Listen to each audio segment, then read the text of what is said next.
جو ہمیں نظر آ رہا ہے that is matter. What's that? That is matter. While inside that very body, Allah subhanahu wa ta'ala has penetrated his ruh and soul. اس کا spirit اور روح اس کے اندر ہے. That is a light. That is not a matter. That is just a light but very bright one. یہ بڑی بڑا. اچھا جب آپ مادی ترقی کرتے رہیں گے تو you will go down. You will go. Just imagine کہ مادہ بڑھتا جائے گا تو ویٹ بڑھتا جائے گا. مادہ بڑھتا جائے گا, ہاں مادی ترقی تو ویٹ بڑھتا, اور جس چیز کا ویٹ بڑھتا جائے تو اوپر کو اٹھتا ہے نیچے آ جاتا ہے نیچے. اور روحانی ترقی کریں گے, ہاں لائٹ جتنی تیز ہوگی اتنی اس کی لہر زیادہ دور چلی جائے گی. تو اگر آپ مادی ترقی کریں گے you will go down. اگر آپ روحانی ترقی کریں گے you will go close to Allah subhanahu wa ta'ala. صحیح ہے. اب آپ اپنے کو دن بھر بھوکا رہتے ہیں, مینز کہ آپ مادیات کو کم کر رہے ہیں, روحانیات کو ڈیولپ کر رہے ہیں. اس لیے قرآن کریم نے ایک جگہ روزہ داروں کو سائحین کا لقب دے دیا. کس چیز کا؟ سائحین. سائحین کا معنی ہے سیر کرنے والے, چلنے والے ٹوارڈ اللہ سبحانہ و تعالی. صحیح ہے. So by fasting we are going close to Allah سبحانہ و تعالی. اگر آپ چاہیں کہ اللہ کے قریب چلے جائے, بس روزے رکھتے رہیں, مادہ کمزور ہوتا جائے گا, روحانی ڈیولپمنٹ ہوتی جائے گی. صحیح ہے. تو حضور علیہ الصلوۃ والسلام نے فلسفہ بتلا دیا کہ روزے کا فلسفہ یہی ہے کہ آپ اللہ کے قریب چلے جائیں. صحیح ہے. تو یہ کہ ایک صحابہ کے ذہن میں سوال آ گیا کہ یہ اللہ کتنے قریب ہے, کیونکہ ہماری تو ضروریات بھی ہوتی ہیں, ان سے پوچھا مانگتے بھی ہیں, تو ہم زور زور سے مانگے, چلائیں اور مانگے, یا دل ہی دل میں مانگے؟ قریب ربنا فنناجیہ ام بعید فننادیہ, کہ ہمارے پروردگار ہمارے قریب ہیں تاکہ مناجات کی شکل میں ہم, وہ دور ہیں تاکہ ہم شاؤٹ کریں کہ او اللہ ہمارا فلاں کام بھی کر دے, اور او اللہ ہمارا فلاں کام بھی کر دے. جتنا ڈسٹینس ہوگا اتنا آپ نے شاؤٹ کرنا ہوگا. صحیح ہے. تو اب جب صحابہ نے پوچھ لیا تو رائٹ اوے جواب آ گیا. وَإِذَا سَأَلَكَ عِبَادِي عَنِّي, وَإِذَا سَأَلَكَ, اور جب سَأَلَكَ پوچھ لیتے ہیں آپ سے, عبادی میرے بندے, عنی میرے متعلق, کے قریب ہے کہ بعید ہے, دور ہے. فَإِنِّي قریب, سو میں بہت ہی قریب ہوں. فَإِنِّي قریب, اللہ فرماتے ہیں خود, فَإِنِّي قریب, میں بہت ہی قریب ہوں, میں بہت ہی نزدیک ہوں اپنے بندوں کا. اور کتنا نزدیک؟ دوسری جگہ قرآن کریم نے فرمایا وَنَحْنُ أَقْرَبُ إِلَيْهِ مِنْ حَبْلِ الْوَرِيدِ, آپ کا شارک جس کا ایک سرا آپ کے دل سے اور دوسرا سرا آپ کے دماغ سے لگا ہوا ہے, میں اس شارک سے بھی زیادہ قریب ہوں. کیونکہ آپ کے جو فاؤنٹین ہے قوا کا, قوتوں کا جو فاؤنٹین ہے وہ دل ہے, اور جو تدبیر کا منبع ہے, جو آرگنائز کرتا ہے تمام معاملات کو, وہ کیا ہے؟ اور ان دونوں کے درمیان ہارٹ لائن ہے بدن کے درمیان, جسے شارک کہتے ہیں, قرآن کریم اسے حبل الورید کہتے ہیں. کیا کہتے ہیں؟ حبل. تو اللہ کریم فرماتے ہیں کہ حبل الورید کی جو قرب ہے انسان کے قوا کے منبع اور ایڈمنسٹریشن, اس سے زیادہ قریب میں ہی ہوں.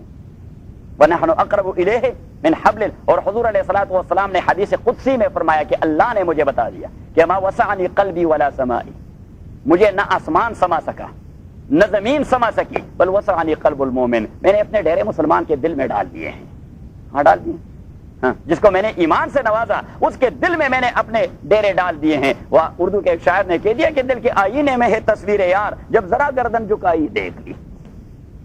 دل کے آئینے میں ہے تصویر یار, جب ذرا گردن جھکائی دیکھ لی. دیکھیے جس کے ساتھ آپ کی محبت ہو جاتی ہے. وہ مومن کا ایک شعر ہے جس کے متعلق کسی دوسرے شاعر نے کہہ دیا تھا کہ وہ میرا سارا دیوان لے لے اور یہ ایک شعر, ہاں, کہ وہ میرے پاس ہوتے ہیں گویا جب کوئی دوسرا نہیں ہوتا. جب بھی آپ تنہائی میں ہوتے ہیں تو محبوب یکا یک آپ کے قلب و دماغ میں نازل ہو جاتے ہیں, اور بس آپ کے تصور میں صرف اپنے جو آپ کی چاہت ہے اسی کا نقشہ گھومتا پھرتا ہے. تو اگر آپ تنہائی میں ہوں گے اور آپ کے قلب و دماغ میں اللہ کا تصور گھومتا پھرتا ہے, محمد کا تصور گھومتا پھرتا ہے, it means that you have load them both, کہ آپ نے ان دونوں سے محبت رکھی ہوئی ہے. اگر نہیں ہے کہ برد و بان تسبیح بر دل گاہ خر, این چنی تسبیح کے دارد اثر, آپ کی زبان کہ برد و بان تسبیح بر دل گاہ خر, ہم تسبیح اٹھاتے ہیں, اللہ اللہ کرتے رہتے ہیں, اللہ مصلی بھی پڑھتے رہتے ہیں, لیکن برد و بان تسبیح بر دل گاہ خر, اور قلب و دماغ میں گائے اور گدھے اور اس کے تصور, یعنی جو دنیا معاملات ہیں. تو وہ فرماتے ہیں کہ این چنی تسبیح کے دارد اثر, اس قسم کا تسبیح و درود آپ کو کیا فائدہ دے دے گا جبکہ آپ نے ابھی تک اللہ اور رسول کو اپنے قلب و دماغ میں جگہ ہی نہیں دی. تو یہ محنت کرنے والی بات ہے, اس کے لیے آپ نے مراقبے کرنے ہوں گے, ذرا تصوف کا انداز بھی اپنانا ہوگا آپ کو. وَإِذَا سَأَلَكَ عِبَادِي عَنِّي فَإِنِّي قَرِيبٌ, اور جب پوچھ لیتے ہیں آپ سے میرے بندے میرے متعلق, فَإِنِّي, تو تحقیق میں قریب, نزدیک ہوں. اجیب دعوت الداعی اذا دعانی، اجیب دعوت الداعی اذا دعانی، میں قبول کر لیتا ہوں دعوت الداعی بلانے والے کا بلاوا، کال کرنے والے کی کال، مانگنے والے کی مانگ. اجیب دعوت الداع، داع کا دو معنی ہوتا ہے، دعا کے دو معنی ہوتے ہیں، ایک to ask something and then to call someone. دعوت کا کیا معنی ہے؟ To invite someone. تو اجیب دعوت، اجیب دعوت الداعی اذا دعان، ٹو انووک اللہ سبحانہ و تعالی، کہ ہم اسے کال کرتے ہیں او اللہ، تو اللہ کریم فرماتے ہیں میں اس کی آواز کو سن لیتا ہوں اور قبول کر لیتا ہوں، ہمارا یہ کام کرے. تو that is second kind of دعا، تو میں اسے قبول کر لیتا ہوں، اسے دے بھی دیتا ہوں.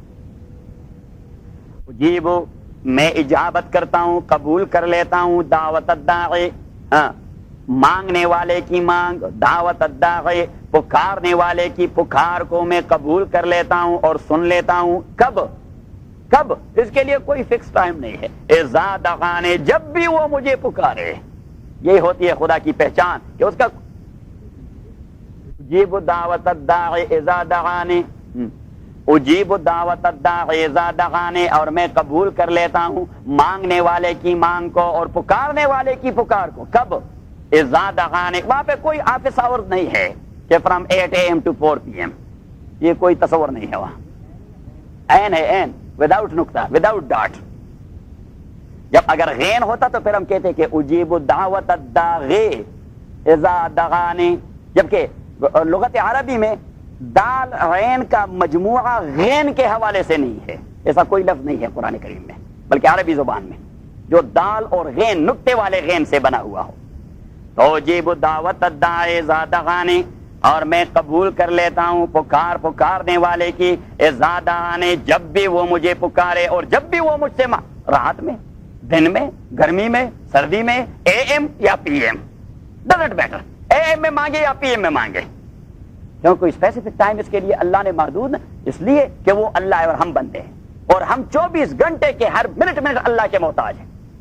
تو اللہ کریم نے کوئی اسپیسیفک ٹائم رکھا. ہاں یہ علیحدہ ہے، یہ علیحدہ بات ہے کہ کچھ اوقات وہ اجابت کے حوالے سے زیادہ اجابت کے پیش خیمہ ہوتی ہیں. جس طرح نبی کریم صلی اللہ علیہ وسلم سے صحابہ نے عرض کیا کہ ای الدعاء اجوب یا رسول اللہ، سب سے زیادہ قبول ہونے والی دعا کون سی ہے؟ تو حضور علیہ السلام نے فرمایا جوف اللیل الآخر، جب آپ رات کے آخر پہر میں اٹھ جائے، جو چوتھا مرحلہ شروع ہو جاتا ہے صبح پو پٹنے سے پہلے. تو حضور علیہ الصلوۃ والسلام نے فرمایا کہ وہاں کی دعا بہت جلد قبول ہو جاتی ہے. اور حدیث میں آیا، امام بخاری نے حدیث نقل کی ہے کہ ینزل ربی عز وجل کل لیلۃ الی السماء الدنیا، میرا پروردگار ہر رات اسی وقت اس قریب والے آسمان میں نازل ہو جاتا ہے، آ جاتا ہے، اور وہ پکارتا ہے اپنے بندوں کو، حل من مستغفر، ہے کوئی مغفرت مانگنے والا فاغفر لہ، کہ میں اسے مغفرت کر دوں. حل من قضا، حل من قضا، ہے کوئی یہ چیز مانگنے والا کہ اسے دے دوں، ہے کوئی یہ چیز مانگنے والا کہ اسے دے دوں، ہے کوئی یہ چیز مانگنے والا کہ اسے دے دوں. تو یہ تہجد پر جو نبی صلی اللہ علیہ وسلم نے اتنا سٹریس کر دیا ہے، تو اٹ مینس کہ that is the time when you will be much more close to Allah subhanahu wa ta'ala and much more nearer to Allah subhanahu wa ta'ala. لیکن مجموعی لحاظ سے دعا کے لیے کوئی خاص وقت کہ اس وقت آپ کر سکتے ہو، اس وقت نہیں کر سکتے. Any time when you wish and you will. اجیب دعوت الداعی اذا دعانی، میں قبول کر لیتا ہوں مانگنے والے کی دعا اور پکار کو جب بھی وہ مجھے پکارے. فلیستجیبوا لی، فلیستجیبوا لی، وہ میرے سے قبول کا طلب کریں. استجابت کا اصل معنی ہے طلب قبولیت، کہ وہ مجھ سے مانگے بھی اور پھر یہ بھی کہے کہ خداوندہ ہماری یہ دعا قبول بھی کر دیں. تو ہم دعا بھی کرتے ہیں، ساتھ آمین بھی کہہ دیتے ہیں. فلیستجیبوا لی، ایک آدمی دعا کرتا ہے، باقی کہتے ہیں آمین. مین، یہ آدمی دعا کرتا ہے تو دعا ہے. اب یہ جو لوگ آمین کر، یہ ہے استجابت. یہ کیا ہے؟ یہ ہے استجابت. ایک ہے اجابت، اجابت کا معنی ہے قبول کرنا. ایک ہے استجابت، استجابت کا معنی ہے قبولیت کو طلب کرنا، کہ خداوندہ ہماری اس دعا، ہاں ریکویسٹ کرنا کہ خداوندہ ہماری اس دعا کو قبول کرے. تو ایک آدمی دعا کرتا ہے اور دوسرے آمین کہتے ہیں. اور نبی صلی اللہ علیہ وسلم نے فرمایا کہ المؤمن احد الداعیین، وہ دعا کرنے والا جو چیز بھی مانگے تو آمین کرنے والوں کی طرف سے ان کے فائل میں بھی وہی دعا درج ہو جاتی ہے. المؤمن احد الداعیین حدیث میں آیا ہے. فلیستجیبوا لی، وہ طلب قبولیت کرے، ریکویسٹ کرے قبولیت کے لیے مجھ سے. ولیؤمنوا بی، اور اعتماد رکھے میرے اوپر. یہ دعا میں یہ مسئلہ بنیادی ہے. ہم دعا تو کرتے رہتے ہیں لیکن ہمارا اعتماد نہیں بنتا. جتنا اعتماد ڈالر پہ بنا ہوا ہے اتنا خدا پہ نہیں بنتا. یہ ہم تمام اس بیماریوں میں مبتلا ہیں کہ جو چیز ویزیبل چیز پر جو اعتماد ہمارا بن چکا ہے، انویزیبل اللہ پر اور انسین اللہ پہ ہمارا وہ اعتماد نہیں بن رہا، اس لیے تو دعا قبول نہیں ہوتی۔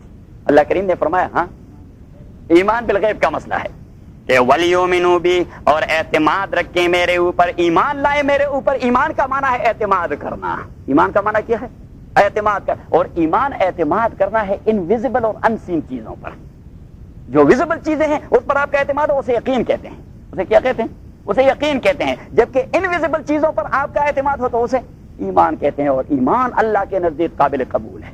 اس طرح میں نے بتا دیا حکیم الامت رحمۃ اللہ علیہ نے فرمایا، حضرت تھانوی رحمۃ اللہ علیہ نے جب کسی نے پوچھا ایمان کس چیز کا نام ہے تو کیا جواب دیا؟ آپ کو یاد ہونا چاہیے، 10 بار میں نے ریپیٹ کر دیا کہ یہ ماننے کا نام ہے، جاننے کا نام نہیں۔ یہ ماننے کا نام ہے، ہاں، جاننے کا نام نہیں۔ ہم فلاں چیز کو کیوں مانتے ہیں؟ اس لیے کہ اللہ نے کہہ دیا ہے۔ ہم فلاں چیز کو کیوں مانتے ہیں؟ اس لیے کہ محمد نے کہہ دیا صلی اللہ علیہ وسلم۔ اور اگر آپ ان چیزوں میں چلے گئے کہ اللہ نے ایسا کیوں کہہ دیا، you will no more be a Muslim in this regard. First of all you must believe and then you learn about the hikmah and about the philosophy is something else that has no any relation and connection with your iman.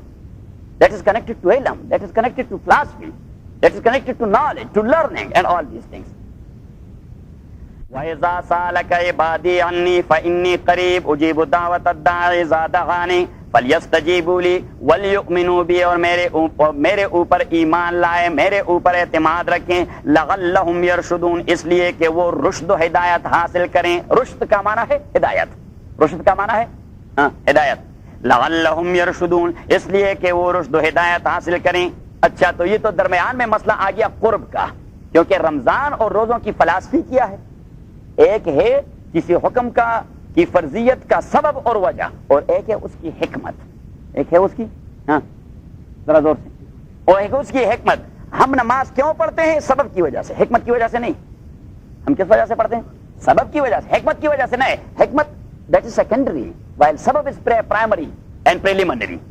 سبب کیا ہے؟ That is the order and commandment of Allah سبحانہ و تعالی۔ ہم فلاں چیز کر رہے ہیں اس لیے کہ اللہ نے کہہ دیا، فلاں چیز نہیں کر رہے اس لیے کہ اللہ نے منع کر دیا ہے۔ The only reason and the only cause for a farz or haram is the commandment of Allah or the commandments of رسول اللہ صلی اللہ علیہ وسلم۔ اب اس کے بعد جب آپ شروع کریں پھر آپ فلسفے کو جاننا شروع کر دیں کہ بھائی نماز میں ایک فلسفہ یہ آدمی کا بدن ٹھیک ٹھاک رہتا ہے اور کپڑے صاف رہتے ہیں، اور جہاں آپ نماز پڑھتے ہیں وہ بھی صاف رہتا ہے، وضو کا درس دیا جاتا ہے، اور فلاں ہوتا ہے اور فلاں ہوتا ہے، اور نماز با جماعت کے لیے آپ آئیں گے تو امیر کی اطاعت کا جذبہ پیدا ہو جاتا ہے، ایک امام کے اتباع میں اوپر نیچے جانا۔ اور دوسری بات یہ ہے کہ وہاں پہ مسلمان کمیونٹی میں ان کا آپس میں وحدت پیدا ہو جاتا ہے، وہ ایک دوسرے کے مشکلات سے آگاہ ہو جاتے ہیں، فلاں فلاں فلاں فلاں۔ دیز آر فلاسفیز، لیکن اللہ کریم نے یہ آرڈر اس لیے نہیں دیا کہ یہ فلسفے اس پہ مرتب ہو جائیں۔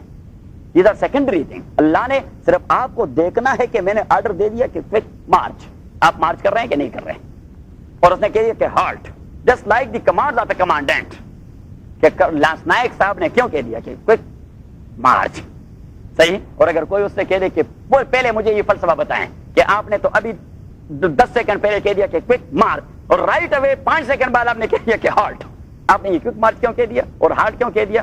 What will be the consequences? He will be court-martialed because کہ وہ کمانڈنٹ کا کہ آرڈر کو نہیں فالو کر رہا۔ اب ہم اللہ تعالیٰ کو لانس نائک سے بھی ذرا نیچا سمجھ رہے ہیں۔ یہاں تو ایک وبا پھیلی ہوئی ہے، اللہ تعالیٰ رحم فرمائے، یہاں پہ ایک وبا پھیلی، اور ہم یہاں جو آ جاتے ہیں تو ان کے رنگ میں رنگ جاتے ہیں۔ خردرکان نمک رفت نمک شود، ان کے ہاں فارسی میں ایک مقولہ ہے کہ خردرکان نمک رفت نمک شود۔ ایک گدھا وہ نمک کے کان میں مر گیا تو مہینے بعد وہ نمک ہی بن گیا، مہینے بعد وہ نمک میں کنورٹ ہو جاتا ہے نا، ہو جاتا ہے کہ نہیں ہو جاتا؟ ہاں ہو جاتا ہے۔ اس کی جو ہڈیاں ہیں وہ نمک میں کنورٹ، اس کا جو گوشت پوسٹ ہے وہ بھی نمک کے کنورٹ ہو جاتا ہے، اور شرعاً اس کا استعمال بھی جائز ہو جاتا ہے۔ امام ابو حنیفہ نے فتویٰ دے دیا تھا کہ now that is namak, it will never be converted again to ghost and post or to ہڈیاں and ہضم، no not at all۔ بس اب وہ نمک ہے، اس کا استعمال، حالانکہ گلا کھانا تو ناجائز ہے، حرام ہے، لیکن جب وہ کنورٹ ہو گیا ماہیت تبدیل ہو گئی، ماہیت۔ دیکھیے امام ابو حنیفہ رحمۃ اللہ نے اس زمانے میں وہ یہ کیمیادانی کے حوالے سے کتنا اچھا فتویٰ دے دیا۔ ہم سے کوئی پوچھ لیتا ہے کہ جیلیٹن ہوتے ہیں وٹامن میں، جیلیٹن، تو میں نے استفتاء کے بعد مستفتی سے پوچھ لیا ڈاکٹر رحمان سے میں نے پوچھ لیا کہ ڈاکٹر صاحب نے فتویٰ تو مانگ لیا ہے، لیکن مجھے یہ بتائے کہ جو جیلیٹن یہ وٹامن میں شامل کرا دیے جاتے ہیں کیا کیمیکل انالیسس اور کیمیائی تجزیہ سے واپس وہ جیلیٹن حاصل کی جا سکتی ہے؟ تو اس نے کہا تو میں لیبارٹری سے پوچھ لوں گا. تو لیبارٹری سے جو اس نے پوچھ لیا تو واپس مجھے جواب دیا کہ نہیں جی وہ واپس جیلیٹن کی شکل میں واپس نہیں آتا. میں نے کہا دیٹ از حلال now and because of the فتویٰ Imam Abu Hanifa at that time that the غدا is converted into milk and to نمک دیٹ از حلال. اور یہی مسئلہ ہے نا کہ وہ جو جس دودھ کو حلال اور حرام کے باب میں تقسیم کر دیا ہے، میں نے اس کے متعلق پوچھ دیا کہ بھائی اس میں کیا کچھ ہوتا ہے. اس نے کہا کہ وہ پتہ نہیں وٹامن دے دیتے ہیں حیوانات کو. میں نے کہا 10,000 بار وٹامن دیتے رہے، ہمارا اس کے ساتھ کیا تعلق ہے؟ یہ جو ہم مرغ کھاتے رہتے ہیں، یہ مرغ کھاتے رہتے ہیں تو آج تو یہ خون دلاتے ہیں اس کو، وہ خون کھلاتے ہیں، لیکن ہمارے ہاں ہمارے مرغ جو پاکستان میں ہوتے ہیں وہ تو دن بھر ابھی بچے نے گندگی ڈال دی اور ابھی وہ آئی اور اس نے کھا لیا. صحیح ہے، یہ علیحدہ بات ہے تقوا والا. وہاں بھی ہم یہ فتویٰ دیتے ہیں تقوا کے حوالے سے کہ بھائی اس مرغ کو آپ 3 دن باندھے رکھیں اور اسے دانے مانے کھلاتے رہیں تاکہ وہ گندگی کا جو اثر ہے وہ اس کے گوشت سے ظاہر ہو جائے. لیکن اگر ایک آدمی نے کہا دیا دیٹ از اونلی اے کراہت طبعی، دیٹ از ناٹ کراہت شرعی. ایک ہوتا ہے کراہت طبعی، میری طبیعت یہ نہیں چاہتا. ایک آدمی کو مٹھاس سے الرجی ہے اور وہ کہتا ہے کہ میری طبیعت ہی نہیں چاہتا، تو ہم کہتے ہیں کہ یہ اس کے نزدیک مکروہ ہے طبعی اعتبار سے، شرعی اعتبار سے اس میں کوئی کراہت نہیں. صحیح ہے. ابھی بات ہے، ابھی پیزا جو ہے لوگ جو کہتے ہیں یہاں حلال والا پیزا، تو یہ میں تو دیکھتا ہوں تو بس الرجی ہو جاتی، مجھے طے شروع ہو جاتی ہے. تو کل یہ دوست کہہ رہے تھے کہ آئے وہ وہاں پہ پیزا پارٹی، میں نے کہا میرے سامنے پیزا کا نام نہ لیں. اب اسے کہتے ہیں مکروہ طبعی کہ میرے لیے وہ مکروہ طبعی ہے، حالانکہ میں اپنے بچوں کو لا کے دے رہا تھا اس لیے کہ مکروہ شرعی تو نہیں، وہ مکروہ طبعی. اور یہ اسے تو ان کے نزدیک وہ مستحب شرعی اور میرے نزدیک وہ ان کے نزدیک مستحب طبعی اور میرے نزدیک مکروہ طبعی. کہ میری طبیعت نہیں برداشت کر سکتا، اس کی شکل کچھ ایسی ہوتی ہے. کیوں؟ اللہ اکبر. فَلْيَسْتَجِيبُوا لِي وَلْيُؤْمِنُوا بِي لَعَلَّهُمْ يَرْشُدُونَ أُحِلَّ لَكُمْ لَيْلَةَ الصِّيَامِ الرَّفَثُ إِلَىٰ نِسَائِكُمْ. اب مسئلہ واپس پھر رمضان پر چلا گیا، روزے پر چلا گیا کہ أُحِلَّ لَكُمْ لَيْلَةَ الصِّيَامِ الرَّفَثُ. ابتدائے اسلام میں روزے کا جو تصور تھا نماز عشاء کے فوراً بعد، نماز عشاء کے پڑھنے کے فوراً بعد روزہ شروع ہو جاتا. All the night and all the day, the coming day up to sunset, یہ روزہ ہوا کرتا تھا. اب روزے میں کتنی چیزیں وہ حرام ہے. حرام کا معنی یہ کہ اگر آپ اسی کا ارتکاب کریں تو آپ کا روزہ ٹوٹ جائے. ایک کھانا، دوسرا پینا، اور تیسرا میاں بیوی کا آپس میں ملنا. تو یہ 3 چیزیں ہیں کہ یہ روزہ میں حرام ہے، آپ نہیں کر سکتے. اگر آپ نے ان میں سے ایک کام کر دیا تو روزہ ٹوٹ گیا، روزہ وہ ٹوٹ گیا. تو مینس کہ right away after Isha the roza started up to sunset of the following day اور دا کمنگ ڈے.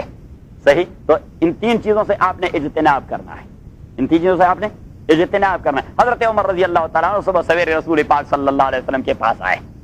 بہت سارے صحابہ بیٹھے تھے اور وہ صحابہ میں یہ بات نہیں تھی. یہاں تو یہ ہوتا ہے ہم شریعت میں بھی شرم کا مظاہرہ زیادہ کرتے ہیں. امام صاحب کو اٹھا کر جی پردے والی بات ہے. کیا ہے؟ پردے والی بات ہے. جبکہ صحابہ اس پر حریص ہے کہ مجھے تو معاملہ پیش آ چکا ہے، میں کیوں نہ انسانوں کے سامنے یہ پوچھ لوں تاکہ ان کا بھی فائدہ ہو جائے، ان کا بھی فائدہ ہو جائے.